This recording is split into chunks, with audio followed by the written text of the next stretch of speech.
The TVWAN News is proudly brought to you by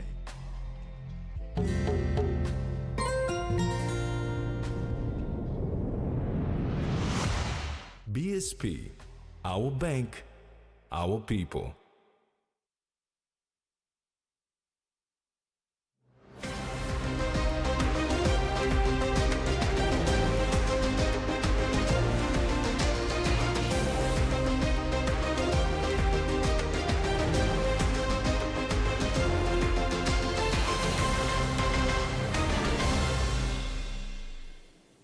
Hello and welcome. This is TVWAN News. I'm Tracy Pa.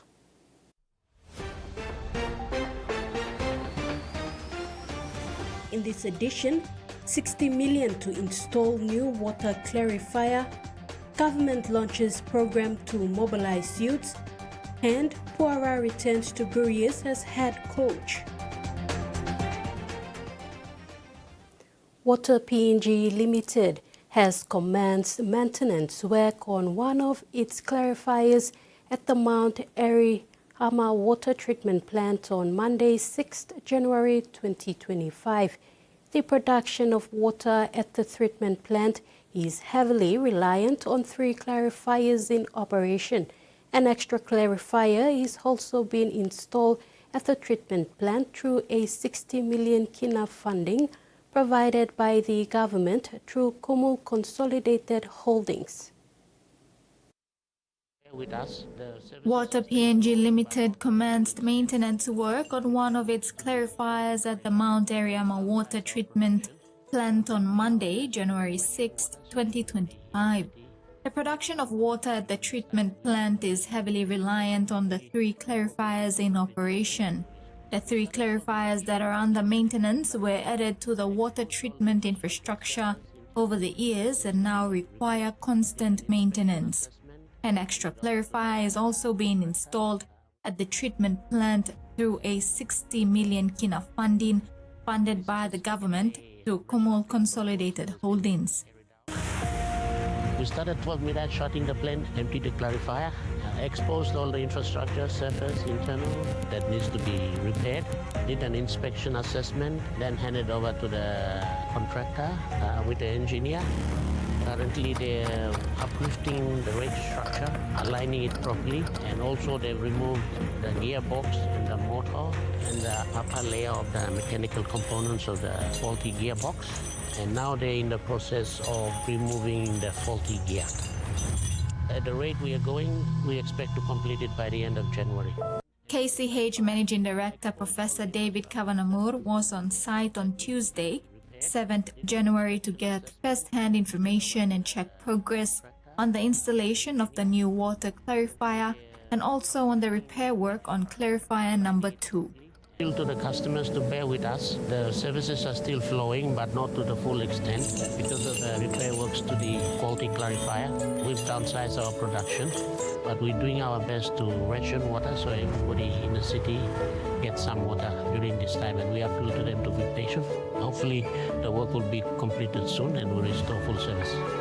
Meantime, the maintenance activity being carried out not only ensures reliability of the infrastructure and water supply in the future, but also goes a long way towards maintaining the quality of water as expected by Water PNG and KCH. If all goes according to plan, the rationing will cease by 28th January 2025 and full supply will be restored. The contractor and Water PNG engineers have been instructed and are all working around the clock to ensure this is realized. Maricela Kelleton, TVWAN News. Public servants have been challenged to ensure that the government's significant annual investment of over 2.5 billion kina in them as salaries along delivers measurable and impactful outcomes. Chief Secretary Ivan Pamiliu threw this challenge at the public servants during their dedication service yesterday in Port Moresby. While the public service is the largest employer in this country, employing approximately 200,000 people, according to Human Resources Development Strategic Plan 2020 and 2015. Concerns remain about whether this substantial resource allocation translates into the desired level of service delivery. It is imperative, therefore, that these resources are managed effectively to ensure equitable service delivery, particularly to reach marginalized and underserved communities right across this country. Prime Minister James Marape launched the Youth Resource Week PNG yesterday, Friday 10th January 2025 in Port Moresby, marking the start of a transformative initiative aimed at empowering Papua New Guineans youth. This groundbreaking program also kickstarts Papua New Guinea's 50th anniversary of independence and aligns with the nation's Vision 2050. Youth Resource Week PNG is spearheaded by visionary leadership. The program director and founder, Narai Banam, has worked tirelessly to bring this initiative to life, while the key partnerships director, John Pora, leads a dedicated team striving to achieve the goals and objectives of the program. The collaborative efforts, backed by unwavering support from the Prime Minister's Department and the National Executive Council, have laid a strong foundation for this impactful initiative. As an organization, identifying the opportunities, coordinating them onto one platform and saying, here, come and see what's happening. How can we help you work through the maze of opportunities and find out what are you inspired by? Most of our people don't know what they're inspired by because they don't have immediate access to it. We all have magic to contribute, all of us. In the civil society, in the corporate world, the private sector, the government, we all have an element of magic in our lanes to bring. For the youths that are out there that are watching this, we got the Prime Minister backing us right now. So you got nothing to lose. This is a year of opportunities. With 3,508 youths already registered online, the program is on track to meet its ambitious target of 20,000 attendees from the National Capital District alone. Youth Resource Week PNG will be held from the 10th to 15th February 2025 at the Sejong Gai Stadium, Port Moresby, but was launched yesterday, January 10th, to coincide with the first anniversary of Black Wednesday. This was to drive messages of strength and positive change among the youth. A full exposition will be held a month later in February, where government agencies and private sector partners will be present to demonstrate services they have on offer for the youth and assist them open up the links. Maricela Kelaton, TVWAN News. Meantime, Prime Minister James Marape, when launching the Youth Resource Week PNG, has directed that all Papua New Guinean citizens be registered with national identification by 16th September 2025. The Prime Minister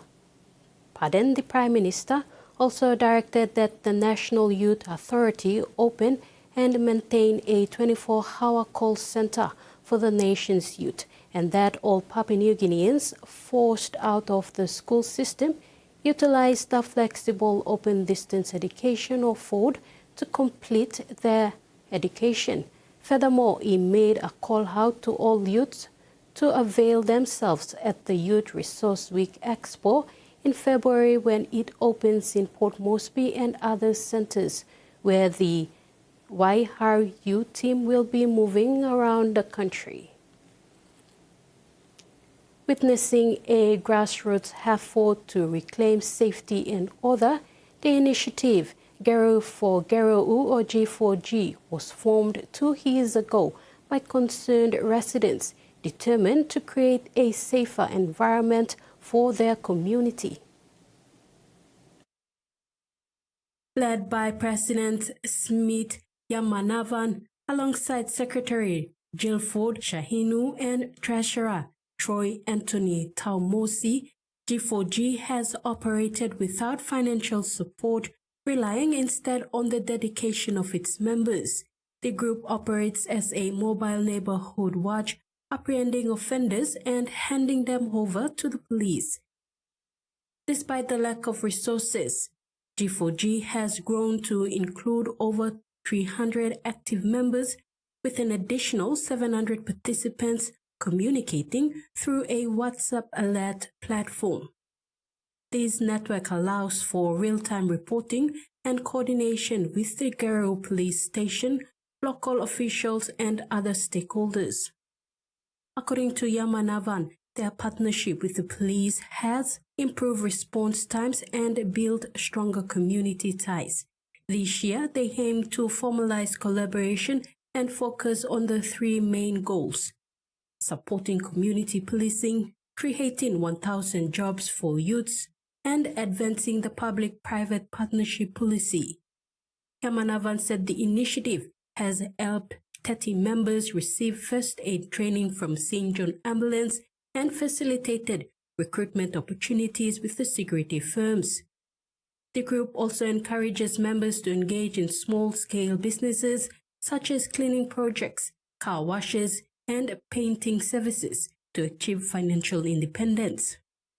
Yamanavan is optimistic about G4G's potential to become a model initiative for other communities in Port Moresby and across Papua New Guinea.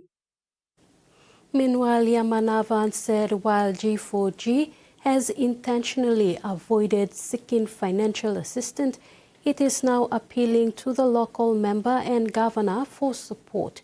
The support aims to put 1,000 G4G youths on payroll so that they can carry out their duties with pride. TV1 News continues after the break. Stay with us.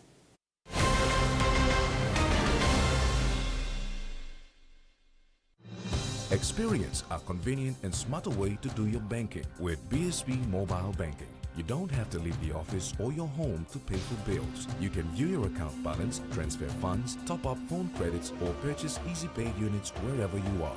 Visit your BSB branch today to register now for BSB Mobile Banking. BSB Mobile Banking, the smarter way to bank. BSB, our bank, our people. The Toyota JD Hiace bus comes in 14 and 15-seater high-roof luxury model powered by 2.8 liters JD engine for optimal performance output, fuel efficiency and quietness, designed with improved safety features and easy maneuverability for tire steering angle. The Hiace lift suspension and annular frame structure is opted for smooth ride, comfort and safety. Experience the ride on the Hiace bus and experience the Hiace pride, the bus that exceeds all expectations. A quick favorite meal for the day does feel good. Snacks noodles is my choice for a simple meal. It is easy to prepare and fast to cook. And with a touch of flavor and ingredients, quality noodles that can be cooked and enjoyed in many different ways. You see, my whole family loves it. It's made here in PNG and comes in different pack sizes. Snacks noodles, tastier but you like it more.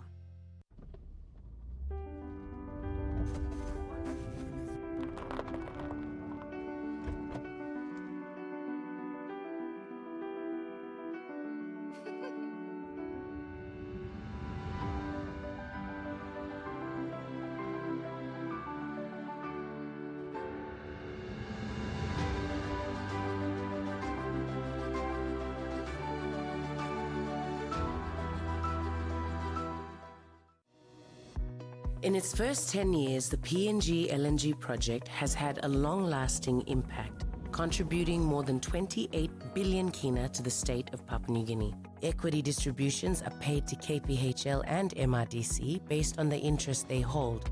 Tax is paid to the IRC, while development levy and royalties are paid to DPE. For more information on direct and indirect benefits, visit PNG EITI's website.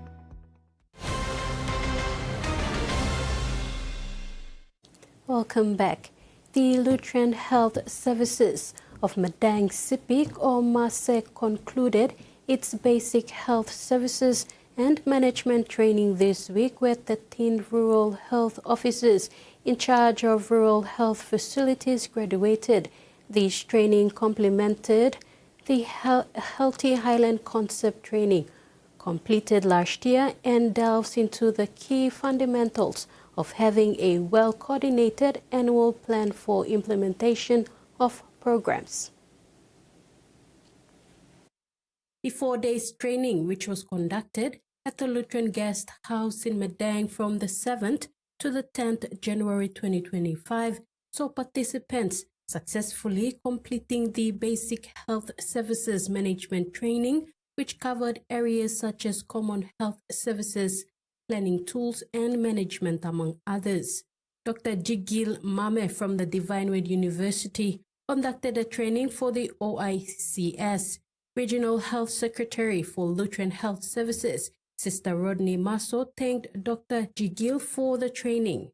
Lutheran Health Services have actually come up with a strategic plan to roll out in the next 5 years. So looking at that, you are the people who drive this. And it's very, very important that we have this training up to prepare you now. Secretary Masso is excited for the year ahead and has high hopes for the MASE team in achieving their key priority areas that are highlighted in their new development plan.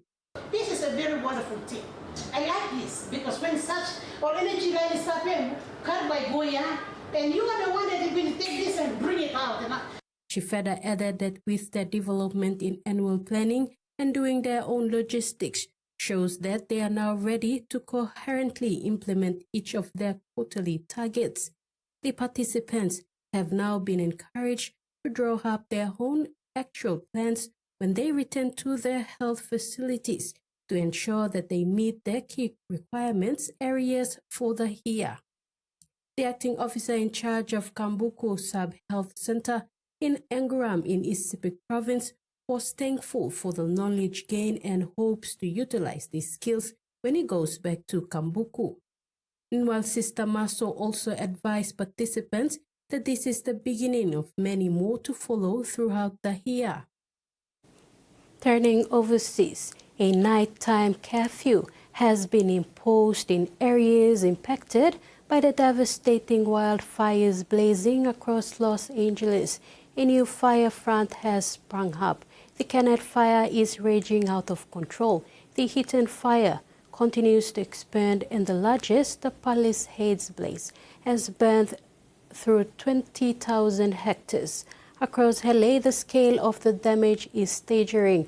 A huge outdoor donation center has been set up, distributing food, clothing, and hygiene items to people affected by the wildfires.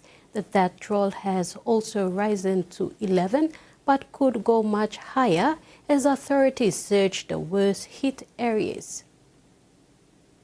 Coastline. It's one of the most well-known parts of Southern California.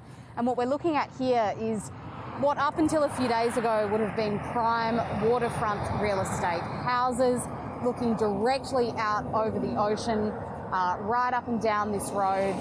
There is property after property that has been destroyed. Cars that have been burnt out. There is a power line here that has been brought down. The power in this area is off. And if we look down the coast, you can get really a small glimpse of the scale of the destruction here. You can see how this fire has come right up to the shoreline, damaging so much in its path.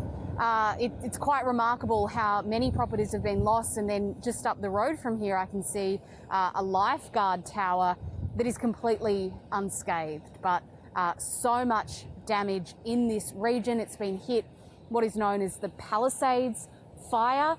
It's one of two fires along with the Eaton fire to the northeast of here that has caused so much destruction, where fatalities have been reported and where thousands of structures have been damaged or destroyed. Favourable weather conditions, more favourable weather conditions at least, compared to those early stages of these fires, has helped crews to start to contain them, but it's pretty slow moving at this stage, and authorities are worried that conditions could worsen in the days to come. They are facing all sorts of questions about how they have handled this emergency, about whether Los Angeles was as prepared as it could have been for the catastrophic conditions that fueled these fires and allowed them to spread so rapidly. They insist that all of those questions will be answered, that reviews will be undertaken, but that at the moment they're focused on the emergency that is still unfolding. They have apologised for emergency alerts that were mistakenly sent out overnight to people who aren't in fire zones, aren't in evacuation zones. Tens of thousands of people still remain under evacuation orders. But these alerts to people's mobile phones, including mine, I got one about 4 a.m. this morning suggesting that we might need to leave. They were sent out by mistake, and authorities have conceded that that has caused confusion and frustration, and they're worried now that people might disable those alert systems on their phones, and they're concerned that if that happens and conditions change, if the threat assessment changes, then members of the public could be left vulnerable. So they've urged people not to do that.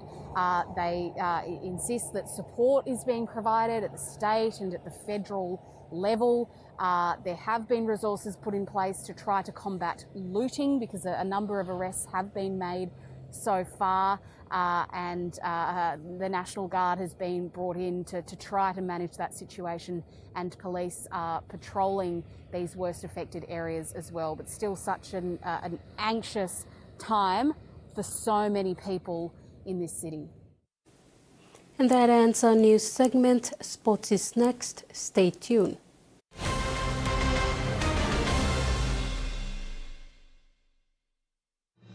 Experience a convenient and smarter way to do your banking with BSB Mobile Banking. You don't have to leave the office or your home to pay for bills. You can view your account balance, transfer funds, top up phone credits, or purchase Easy Pay units wherever you are. Visit your BSB branch today to register now for BSB Mobile Banking. BSB Mobile Banking, the smarter way to bank. BSB, our bank, our people. In its first 10 years, the PNG LNG project has had a long-lasting impact, contributing more than 28 billion kina to the state of Papua New Guinea. Equity distributions are paid to KPHL and MRDC based on the interest they hold. Tax is paid to the IRC, while development levy and royalties are paid to DPE. For more information on direct and indirect benefits, visit PNG EITI's website. What would you say to 6 months free bonus credit? Wowee! That's right. Get the Wowee 4G LTE smartphone from Digicel and you'll enjoy 35 kina bonus credit every month for 6 months, plus a whopping 50 gigs of data and 60 minutes free talk for 7 days. Hurry! Get your Wowee 4G LTE smartphone for only 199 kina at a Digicel store or agent today, and say Wowee to a total of 210 kina free credit. Only with Digicel. 24-hour service. Always there when we need them the most. They risk their lives to save mine. They are ordinary people doing extraordinary things. They are our everyday heroes. St. John Ambulance, trusted to care. Welcome everyone, my name is Bhumi. I won't let you give up on your dreams. You've worked so hard for them. You can easily find a job here in Ujjain. A job? I think that you have made a mistake. I think we should ask the children first. In my family, we don't allow the children to overrule. They respect the decisions made by all of the elders.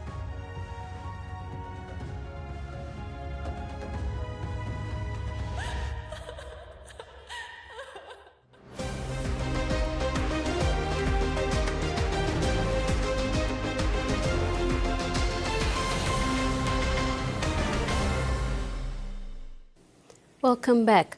Former PNG Hunters Maestro number 9 turned Hunters assistant coach Watovo Pora Jr. has relinquished his job with the PNG QRL franchise to take up a new head coach role with his foundation club Egmak Rabal Guris after Pora quitted playing at the end of the 2023 season with the Sepik Pride. He took up the assistant coaching gig with the PNG Hunters under current head coach Paul Aitun in 2024.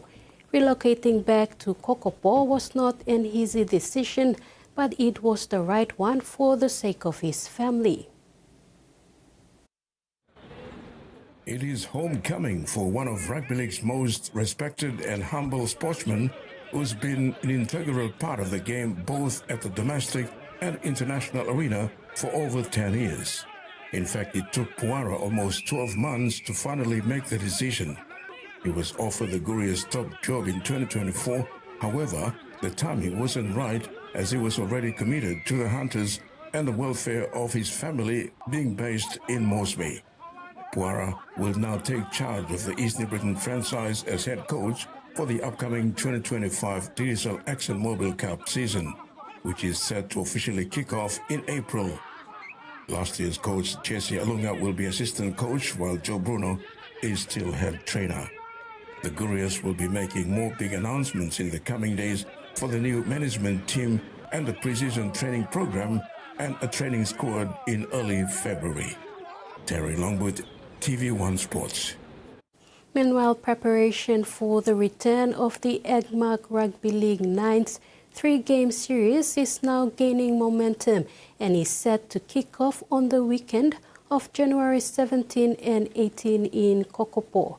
Gazelle, January 24 to 25, and Rabaul, January 31st to February 1st. With only 1 week left before registration close, there's been overwhelming interest from teams across the three districts, with major cash prizes up for grabs. The tournament is sponsored by NGIP Egmark and supported by the East New Britain Provincial Government.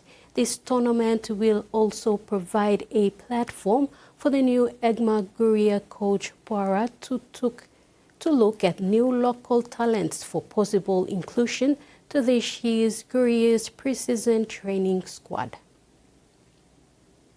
Returning PNG Hunters utility player Benji Cott is embracing the challenge of keeping his spot in the team for the 2025 QRL Hostplus Cup season. The Western Highlander has had some issues with form over the past two seasons, neither from injury or other personal factors, but has always rose to the occasion when it matters the most. Making it back to the second and final block of pre-season training for the 2025 Hostplus Cup season is big deal for the Hagen native, considering he is competing against new talents who are fitter, faster and skillful.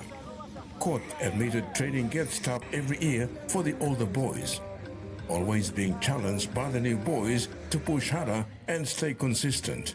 He said at the same time they're also helping to mentor the new boys.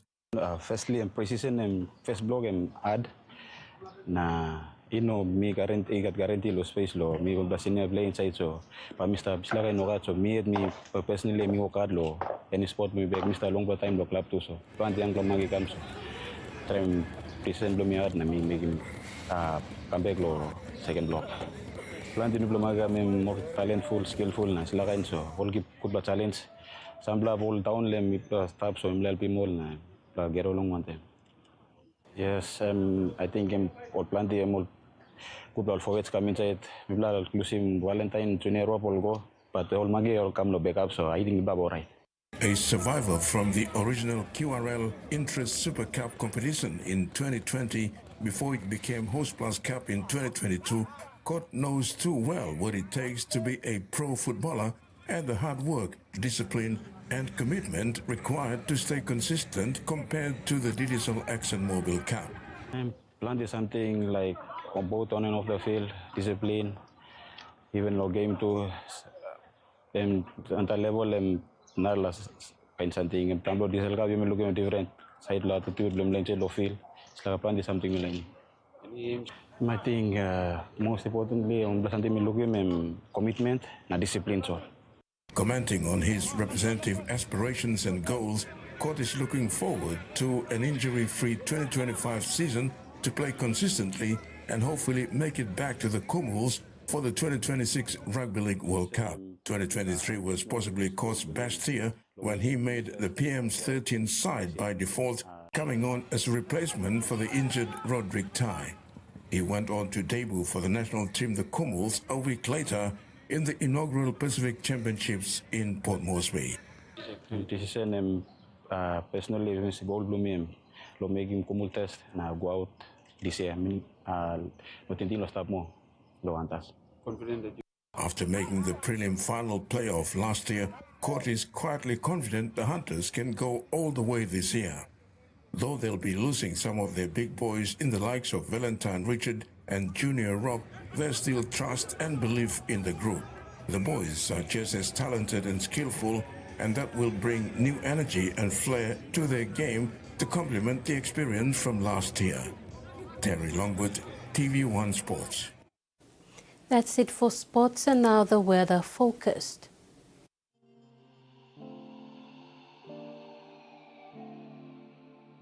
Regional focus. Southern Port Moresby, partly cloudy, today with afternoon showers and possible thunderstorms.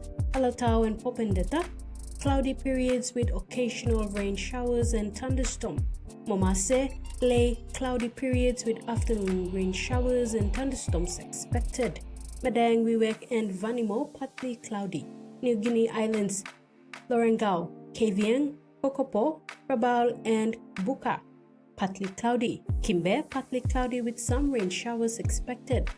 Highlands, all centers, morning 4 clearing to partly cloudy, then afternoon and evening showers and possible thunderstorm. Ocean focus.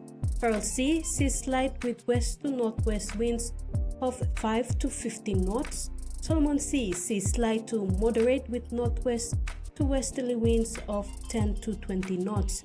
Bismarck Seas, seas light with northwest winds of 10 to 15 knots. Pacific Ocean, seas light with northwest winds of 10 to 15 knots. And coastal waters focused.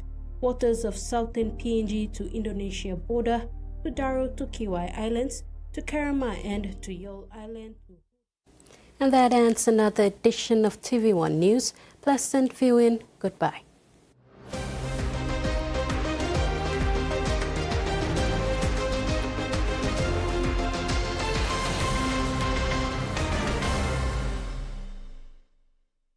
The TV1 News was proudly brought to you by